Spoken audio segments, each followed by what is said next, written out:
All right, it seems we're going to be able to get a pretty good view from there.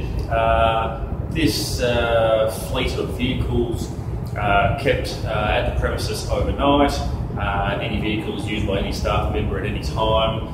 They do have people on call overnight, so I'm still waiting for one car to come in. I've got one, I always get one car done to make sure someone can take that out. And because there's no actual ownership of the drivers, I do a little bit extra for these guys that I don't do for other customers, in that I just top up the washer bottles and I check the tyre pressures for them and pump up any tyres as necessary, because not having any one driver with any ownership of the vehicle, they're just a couple of little things that never get done on a regular basis. I think sometimes they find it hard enough that the people to go and put fuel in the car. So it's a little extra, charge extra for it, but something we talked about years ago, and been doing that for quite some time. So we'll start, first thing I do is top up the washer oil.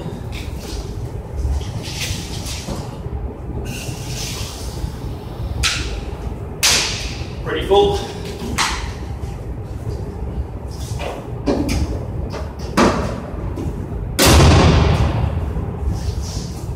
Check the tyre pressures.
So the environment they've got here in this basement level car park, the tyre pressures are usually pretty good and stay pretty constant. Don't have to pump them up too often, maybe twice, 3 times a year perhaps. Whereas the previous locations that they had, which the cars were always parked outside, so lots of variance in temperature, tyres need to be pumped up far more often. Now, got to go around and clean all the interior.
Okay, so there's nothing to it really for the interior.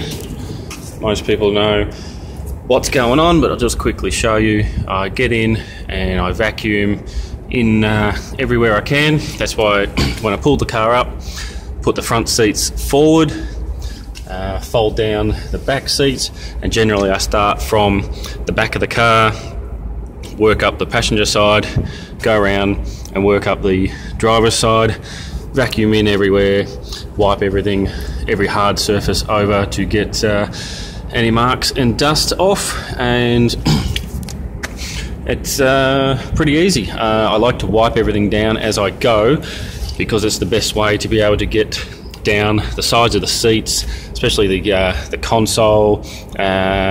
You know, you get better access when the seats are forward and then move backwards rather than wiping everything over once you've already moved all the seats back. You know, get to the parcel shelf easier with the back seats folded down. You know, I vacuum in the boot sill when it was open to get any debris out of there. You know, it doesn't get very you're not going to see much because I haven't got the light on. The back doesn't get very dirty in terms of people. Usually aren't too many people getting in and out of there.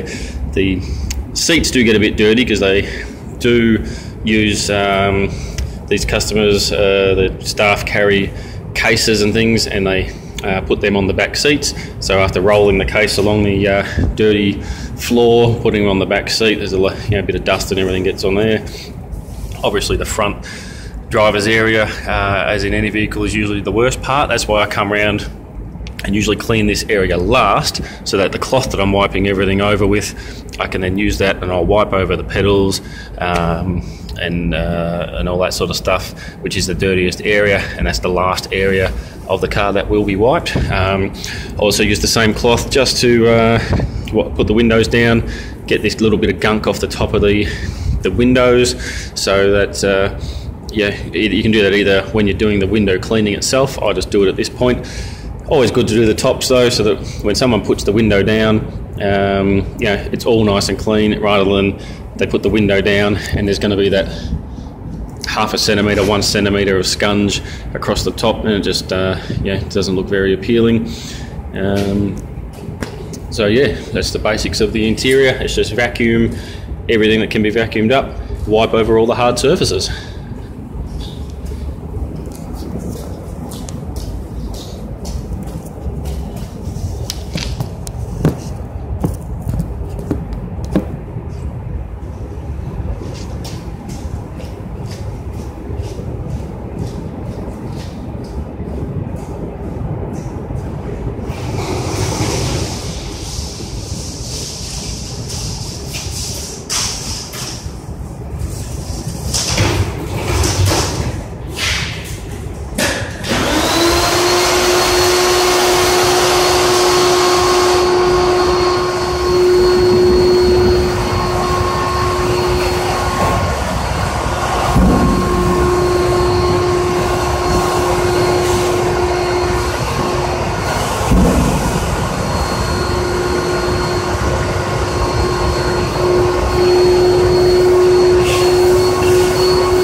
Okay, vacuuming and interior done. Still got to do the glass, but I do that last.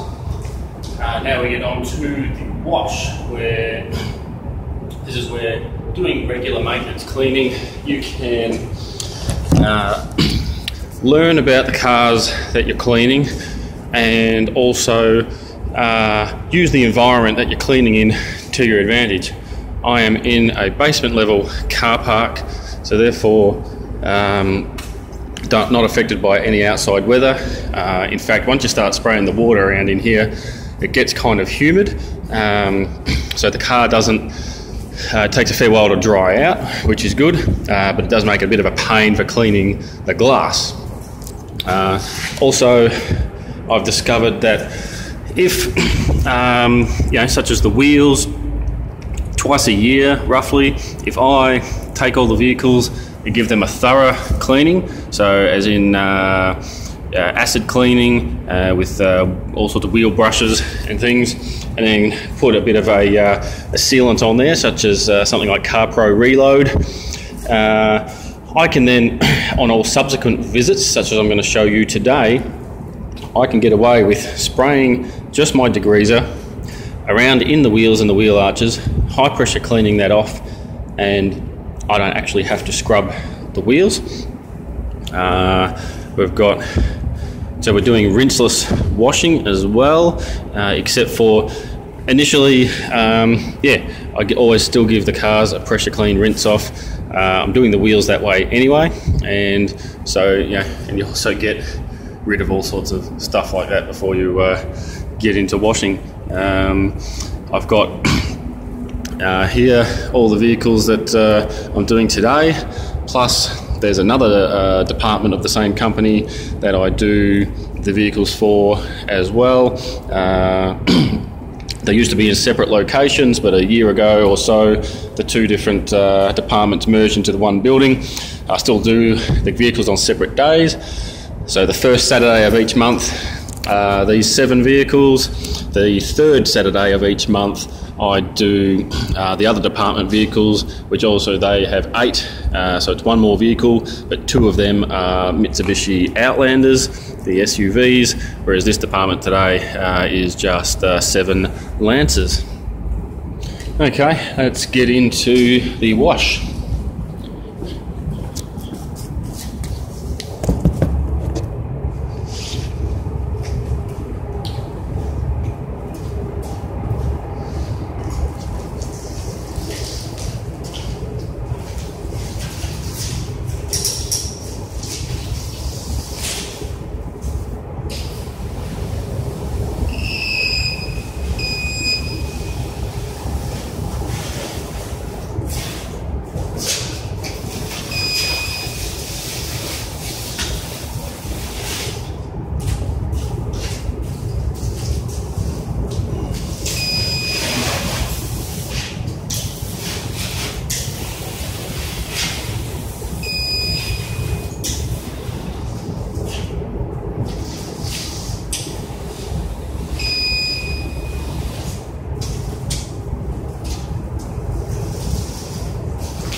So you want to make sure everything you've sprayed on there is thoroughly rinsed off, as we're now doing rinseless washing. Unlike traditional, there'll be no more spraying of water onto the vehicle. So you want to make sure straight on the first rinse, everything is gone, because that's it. Unlike a traditional wash, if you washed over everything, you're going to rinse it all off again. So if some of the degrees that was left behind, it's not a big deal. In this case, you need it all gone. Plus in all the other bits of gunk and crud and bird droppings, etc. Try and get as much of that off, use a pressure cleaner to your advantage. Get as much of that off as you can in the initial rinse. As I was saying before about the environment that you're in, the car doesn't dry out very quickly down here, and so I've now found for the rinseless washing I don't need to do any pre-spraying. In previous information I've given out, the videos, if you've seen the Gary Dean wash method, you pre-spray with a trigger sprayer some rinseless wash solution in like a quick detail dilution, so a bit stronger than in the bucket. I found I don't need to do that. The car is wet, the water provides plenty of lubrication, as well as obviously the rinseless solution in my bucket. So I can get straight into it without doing any pre-spray. It saves time. Again, it's just a factor such as the wheel cleaning. I'm done with the wheels, that's it. I've just got to dry them, the wheel arches. You've just got to know the vehicles you're cleaning, know the environment that you're in, and know what you can and can't do. Pretty much all the other vehicles that I clean, daily drivers, these vehicles don't get cleaned, don't get driven a lot. They might get as much driving as a daily driver does in a week or something like that in a month. So it's the equivalent of washing some other car every week, basically. So pretty much any other vehicle I clean, I've got to clean the wheels properly every time. These ones, as I said, I can get away with a thorough clean a couple of times a year, and then just a degrease and pressure wash off for every other time in between. And better get into washing the rest of the vehicle.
So you simply take each cloth, fold it into 4, using the plush side only, break each part of the car up into 4 sections that you saw on the sides.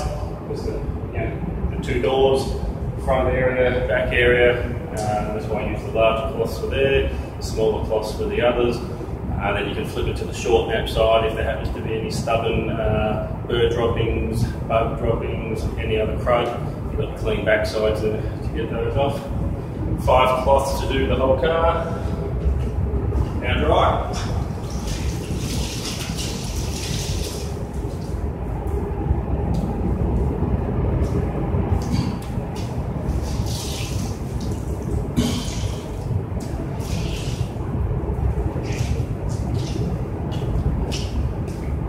Once again, it's using the environment I've got here to my advantage, in that normally doing this washing, I would wash and then dry each section at a time. The car stays wet, I can just simply wash the whole car. Now I can go around and dry the whole car. Again, take my waffle weave, I fold it into 4, I dry each section off, flip the waffle weave over to the other side. 8 sections that I dry in total.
sills are wiped down and dried, all the wheels and tyres and arches are dried.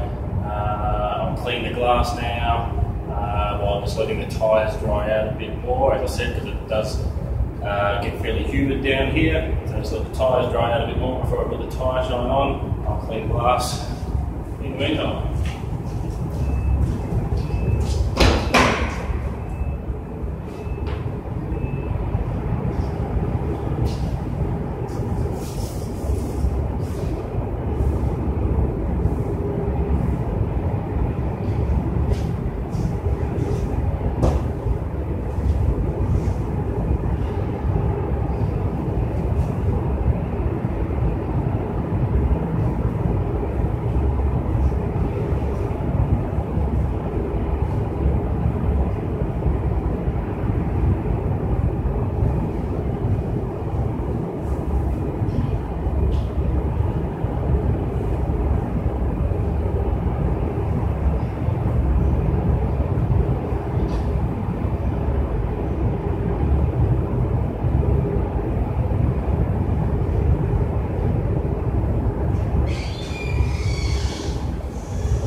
So there we have it, one finished clean car.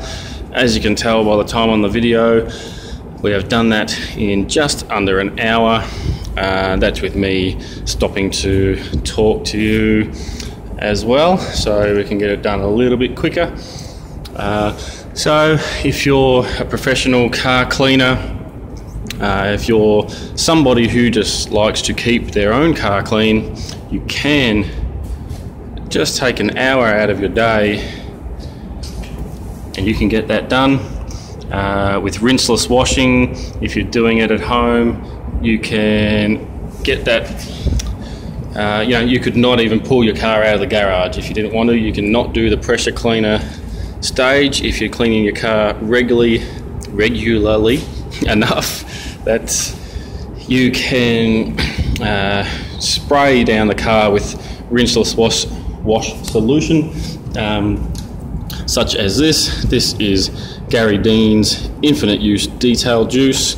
20 mils of juice to make up 1 litre.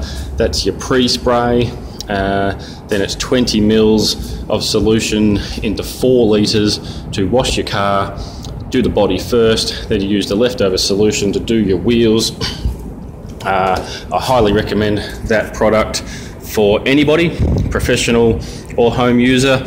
There are other products such as Optimum No Rinse, Protect All Quick and Easy Wash. These products are available. Gary Dean's Infinite Use Detail Juice from detailcentral.com.au, or maybe just .com. But,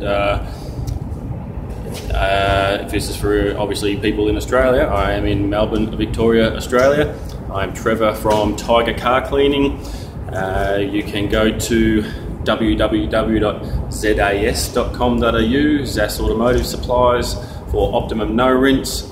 You can go to Waxit, www.waxit.com.au, for Protect All Quick and Easy Wash, which is another rinseless wash solution.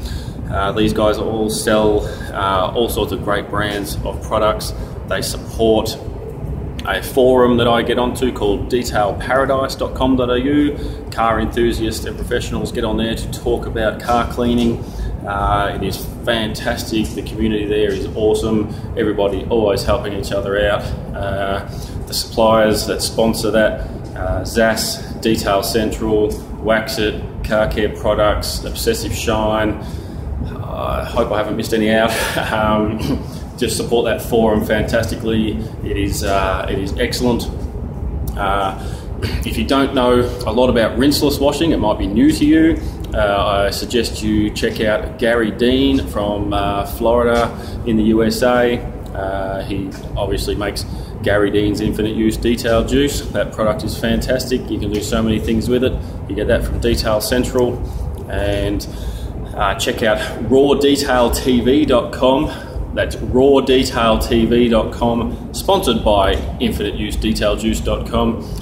Gary Dean has many videos on there and on YouTube showing you how to use his products, or any products for that matter. You can use any all-purpose cleaner, any rinseless wash product. Obviously, he highlights his products that he has made, but as he says, you can use whatever you like.